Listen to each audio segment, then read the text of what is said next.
Hi hello नमस्कार. मी Archana artist crafty कॉर्नरमध्ये तुमचं सर्वांचं मनापासून स्वागत करते. तर आम्ही चाललो गावाला, म्हणजे कुठेही श्रीरामपूरला. तिकडं माझ्या आईचं माहेर म्हणजे माझा आजोळ, तर त्या गावी जाणार आहे. कशासाठी? तर आता अधिकचा महिना लागलेला आहे, तर धोंड्याचा कार्यक्रम. तर माझ्या आजीची ओटी भरण्यासाठी माझ्या आई मावशा वगैरे त्या एकत्र येणार. त्याच्यानंतर आम्ही मावस बहिणी, त्यांची मिस्टर्स, म्हणजे आम्ही जोड्या जोड्या असं. तर आम्ही असं ठरवलं की आपण हे प्रत्येक वेगवेगळ्या घरी करण्यापेक्षा आपण एका जागेवर आजीच्याच घरी करूया. हे कार्यक्रम खूप छान वाटेल. तर असं ठरवलं आम्ही सगळ्या बहिणींनी मिळून. तर मग माझी आई ते आजीची ओटी भरतील, त्याच्यानंतर आम्ही माझ्या मावशी आई यांची ओटी भरणार, त्याच्यानंतर ते आमचं लेक जावईचा जो मान आहे तो करणार आहे. तर असं आम्ही ठरवलं. ते तुम्हाला पुढे बघायला भेटेलच. तर आवरलं आहे आमचं सगळं. आता रेडी झालो आम्ही. आहो गेलेले आहे तिकडे, सासूबाईंची तिकडे गाडी लावलेली आहे ती घेऊन येण्यासाठी. ते आले की आता आम्ही निघणारच. बॅग वगैरे सगळं पॅकिंग करून घेतलेलं आहे. तर पुढे बघायला भेटेलच तुम्हाला.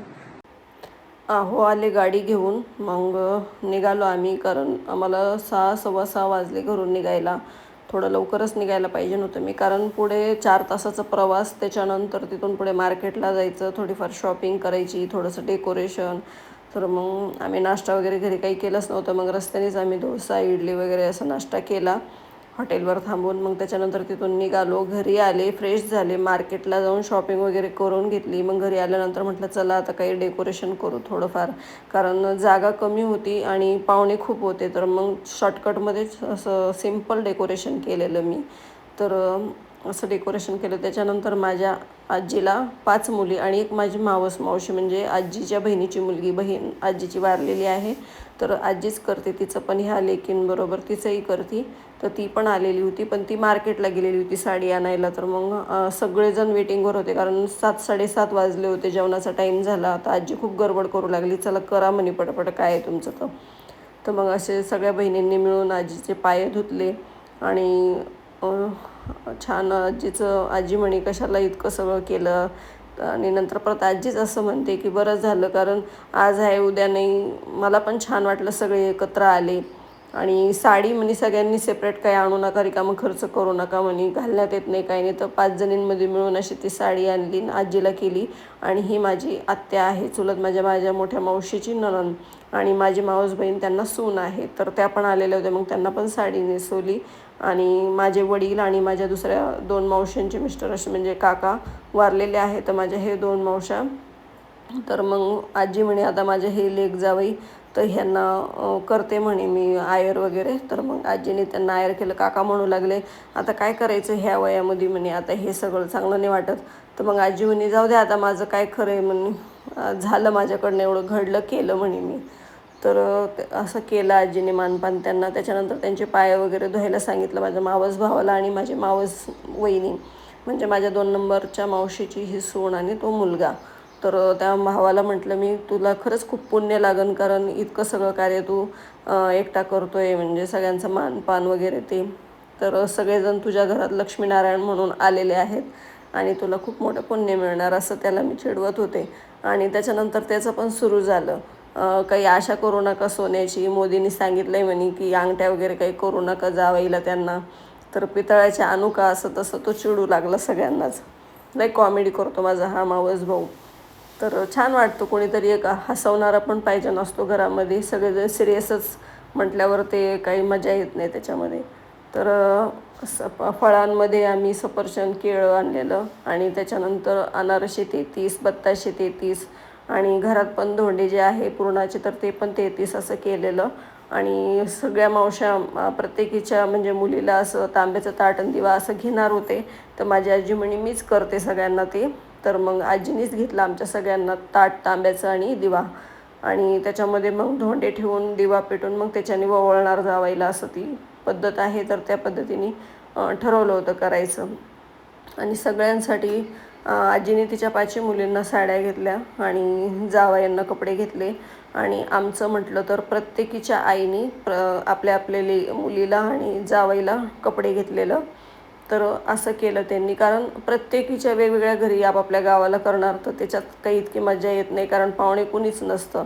तर मग आम्ही सगळे बहिणींनी मिळून असं ठरवलं की आपण आजीच्या इथं येऊन एकाच ठिकाणी हा कार्यक्रम करू, म्हणजे छान पण वाटन आणि आजीला पण आनंद भेटन. एका जागेवर केल्यामुळं तर मग असं ठरवलं आम्ही. तर मग तसंच केलं आणि मावशीला, आजीला, त्यांना सगळ्यांना खूप आनंद झाला. खरंच पोरी म्हणे खूपच हौशी आहेत म्हणे आपल्या, किती छान करतात म्हणे सगळं व्यवस्थित, कितीच आनंद वाटतो म्हणे.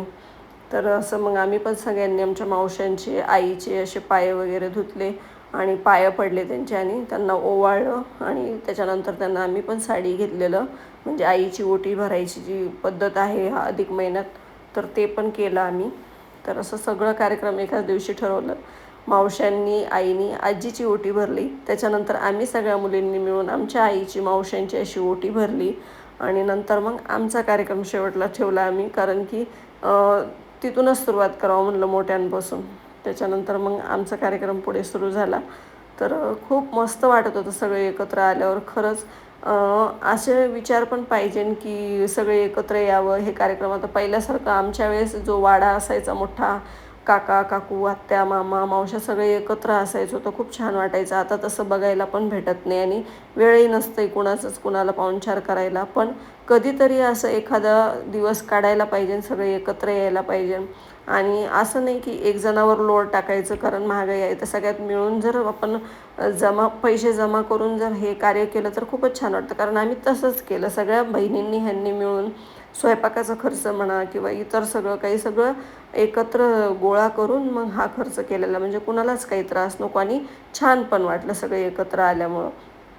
तर माझ्या आईला पण खूप आवड आहे ह्या गोष्टीची. तर तिच्यामुळं पण मला हे सुचलं, म्हणून मी माझ्या बहिणींना फोन केला की म्हटलं असं असं करूया आपण, म्हणजे माझ्या आईला पण वाईट नको वाटायला की ह्यावेळेस मी केलंच नाही माझ्या मुलीला असं, तर आपण एका जागेवर करूया. तर मग असं माझ्या आईला पण त्याच्यात खूप आनंद मिळालं. मी पण आईला खणाची साडी घेतली म्हटलं, म्हणजे ती एकल जी आता नवीन ट्रेंडिंग आहे ती. तर मग छान वाटत होती आईने ती घातल्यानंतर. तर आणि माझी लहानी मावशी आहे, तर तिची मुलगी आली नव्हती, ती हुबळीला कर्नाटक भागात असते, तर तिचं काही येणं झालं नाही. आणि अजून एक दुसरी मावस बहीण आहे माझी, ती मुंबईला असते, तिचं पण येणं नाही झालं. तर मग त्यांच्या जागेवर माझ्या दुसऱ्या मावस बहिणींनी असं आम्ही सगळ्यांनी मिळून असं ओटी भरली त्यांची. त्याच्यानंतर माझी एक मोठी मावस बहीण आहे, तर तिचे मिस्टर काही कामानिमित्त बाहेरगावी गेलेले होते. तर त्यांचं ते येणार होते त्याच दिवशी, पण त्यांना लेट झालं, तर ते खूप उशिरा आले जेवायच्या वेळेसच. तर मग कसं तरी वाटत होतं तिला एकटीला बसायला, पण आम्ही म्हटलं जाऊ दे, काही होत नाही. तर मग तिच्या एकटीला मानपान केला, जिजूंचा पण आणि तिचा पण. आणि नंबर वाईज म्हणजे आम्ही एका पाठीवर पाठी किती जणी आहेत तशा पद्धतीने सगळ्यांना मानापानाने व्यवस्थित केलं. आणि मोठ्या बहिणीचं झाल्यानंतर 2 नंबरची बहिणी इकडं समोर बसलेली, तिचं झालं, 3 नंबर मी. आणि मग आमचं मानपान, आणि तिथंही त्याचं चिडवायचं चालू झालं. मावस भाऊ माझा खूप कॉमेडी करत असतो. तर असं छानपैकी कार्यक्रम आमचा पार पडला. खूप छान वाटलं. आणि स्वयंपाकात पण त्यांनी, म्हणजे मला तर जायला उशीरच झालं होतं, पण अगोदरच तयारी करून ठेवलेली.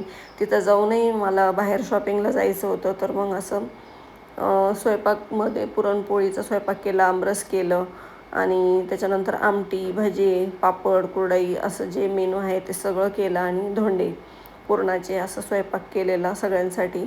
आणि त्याच्यानंतर माझी आत्याही तिथंच असते. तर माझ्या आईचं म्हणणं आलं की आता आपण आत्या तिकडं येणार नाही, आत्यासारखी आजारी असते माझी, तर मग त्यांना पण मग मी इथंच करून टाकते. तर मग आत्याला पण बोलवलं आईने. मग आत्याला साडी घेतली, मामांना कपडे घेतले, आणि त्यांना पण तिथंच मानपान केलं. आणि तिला पण आईने तांब्याचं ताट आणि दिवा असं दान केलं.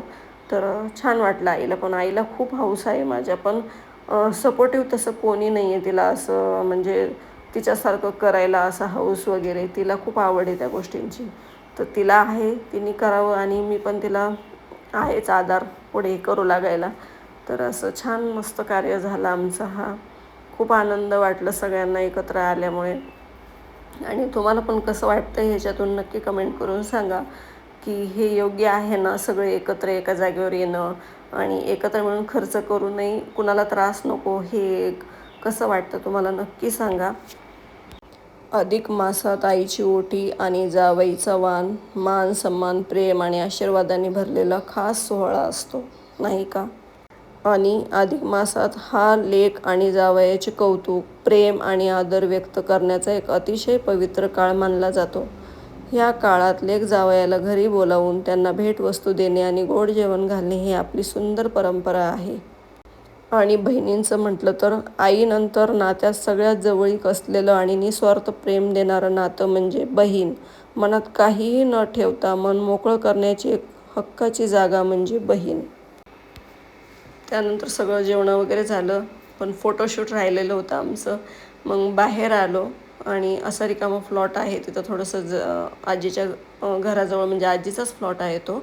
तर मग थोडेसे रील्स, थोडेसे फोटोशूट असं मस्त आम्ही सगळ्यांनी एन्जॉय केला.